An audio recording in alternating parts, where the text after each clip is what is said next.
Where's Grace? Tell me, now." Upon returning home, my daughter, Grace, who should have been in bed with a high fever, was nowhere to be found. I shook my husband, Noah, who was lying on the floor with a beer can rolling beside him. "What? She's in the bathroom." I tried to lower her fever. Hurriedly untangling my legs, I opened the bathroom door to find Grace, shivering in the cold bath.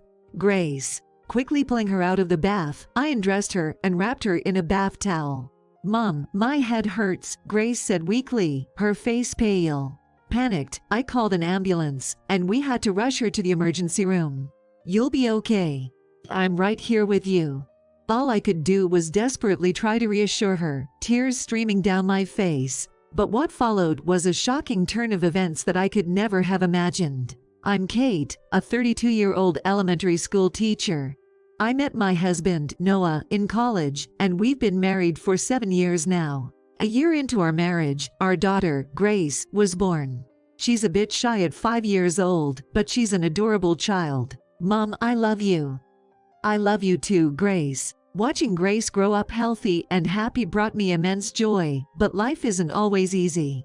Last year, Noah quit his job because of a difficult boss, claiming work was too tough. He's never been particularly fond of working, and this wasn't the first time he quit without finding another job lined up. "What are you going to do for a living?" "I'll find a company that appreciates my talents." "Okay, do you even have something you want to do?"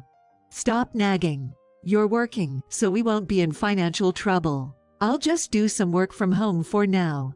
Without any clear goals or plans for a new job, Noah started doing odd jobs from home. While he received requests from a few companies for web design, the income was unstable, didn't cover our expenses, and worse, he treated it all as his pocket money without contributing to the household expenses. With only my salary to rely on, saving money became impossible, and I started worrying about our future. I pleaded with him to get a job for the sake of our family, but he refused to budge, insisting that as long as we're getting by, there's no need to worry. While I understood that his work-from-home setup was still a job, I couldn't overlook the fact that our house was turning into a mess. He'd leave dishes lying around, trash scattered everywhere without bothering to throw it away. Even when it rained, he'd leave the laundry hanging outside, and clothes strewn all over when he took a bath. "Could you at least clean up after yourself and pick up the trash? I'm working too, so we should help each other out, right? Huh? I'm not one of your students, so don't act all high and mighty. You ugly hag." I couldn't help but feel exasperated by his tantrums whenever I tried to address the issue. He's worse at listening than the kids in my class. Like a toddler, honestly. Now that Grace is 5 and starting to understand things, I often find myself backing down from arguments with Noah to avoid showing Grace any fights. Consequently, I rarely ask him for help with Grace. "Dad, can you read a book instead of playing games?" Ick, annoying. Go away. Noah spends his free time lazing around, constantly playing games on his phone like a child. Meanwhile, I handle everything at home, making breakfast, taking Grace to and from school, shopping, cleaning, washing dishes, and babysitting. I also work on school tasks at night, sometimes feeling exhausted. This daily cycle, with Noah offering no help, only fueled my frustration. I can't keep this up. Grace deserves better. Please, think about the family a bit. I quit my job to have my own time. Can't I relax a bit? Think about Grace too, not just yourself. You're so annoying. With that, he'd storm off somewhere, refusing to listen no matter what. Ultimately, it seemed like he cared more about himself than his family. I considered leaving him multiple times, but couldn't bring myself to do it. That's because he was a very kind person when we met when we were students. Orphaned early in life, he worked hard to pay for school while holding down multiple jobs. His dedication and kindness drew me to him. I hoped he would return to his former caring and hardworking self, but looking back, I should have left much sooner. Maybe I inadvertently changed him by being too devoted. One day, my health finally gave out from all the stress, and I developed a high fever. One reason it got worse was because I never took time off, afraid the kids would fall behind if I did. However, with a temperature over 104 degrees Fahrenheit, I couldn't move, so I asked Noah for help. "You're an adult, right? Just push through the fever." His response was harsh. Meanwhile, Grace stayed close, worried about me. "Mom, are you okay?" "I'm fine, just a little fever." She wet her handkerchief and placed it on my forehead. It felt so nice. Tears welled up at her kindness.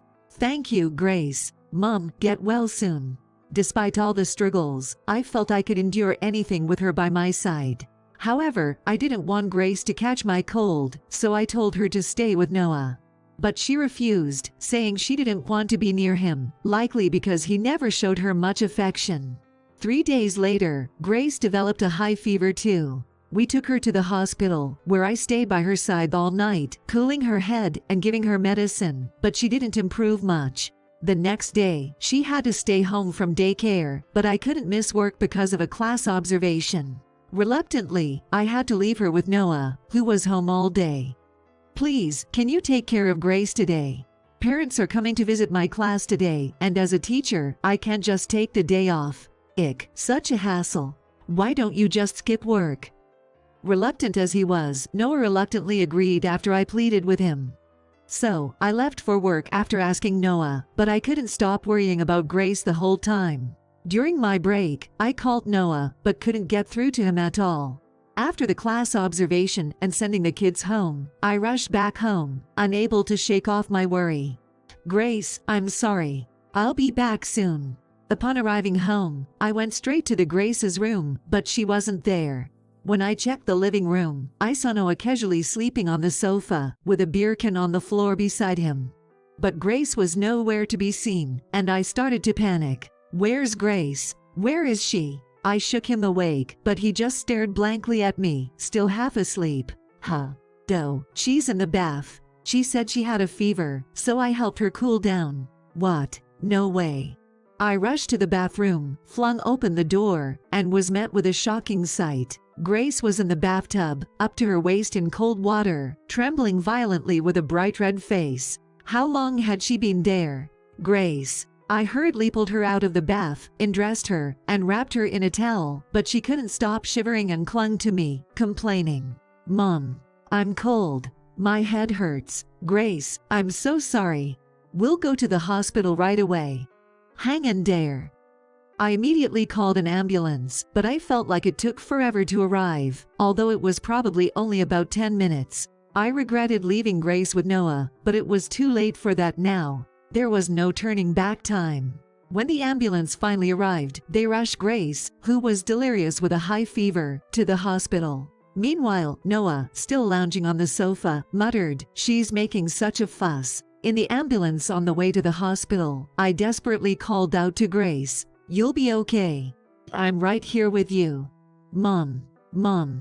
Tears streamed down my face as Grace kept calling out to me in her delirium. When we arrived at the hospital, thanks to the doctor's efforts, Grace, who had been in critical condition for a while, stabilized a bit, but she still needed to be hospitalized for a while for observation. I entrusted sleeping Grace to the nurse and went home briefly to prepare for her hospitalization. The house was still a mess, with lunch containers scattered on the table. There was no sign of Noah, who hadn't answered my calls from the hospital. I couldn't even confront him about not checking on Grace's condition. "Where are you?" I called out, but there was no answer. Then I heard the sound of water. Realizing it was the shower, I peeked into the bathroom, only to find Noah submerged in the bathtub. "What? Are you kidding me?" I hurriedly dragged him out and called the ambulance again. Noah had stopped breathing for a while, but the paramedics managed to revive him somehow and he was rushed to the hospital. In the end, he was taken to a different hospital from Grace's and admitted there. According to the doctor, Noah must have hit his head hard and lost consciousness when he slipped and fell in the bathtub, sinking into the water. Well, I remember feeling good and getting into the bath while drunk, but I don't remember anything after that. When Noah regained consciousness after a while, he awkwardly muttered when he noticed I was there. "Well, I'm glad you're okay. If you're hospitalized, I'll take care of you. My parents have already passed away, so you're the only one who can take care of me. So, don't you have anything you want to ask or say to me?" Not really. "Oh yay, bring me my game from home." Upon hearing those words, my determination solidified. As a father, there should have been other things he needed to say. I won't come to this hospital room ever again. With boiling anger, I left his hospital room. After that, he called my phone multiple times, but I ignored him and stayed with Grace the whole time. Unfortunately, Grace ended up getting pneumonia, and her fever remained high even after being hospitalized, putting her in a critical condition. It was clear that Noah exacerbating her condition by putting her in the cold bath. After a week, she was finally able to leave the hospital, but instead of going home, she and I went straight to my parents' house. After hearing the situation, my parents were furious with Noah and advised me to divorce him.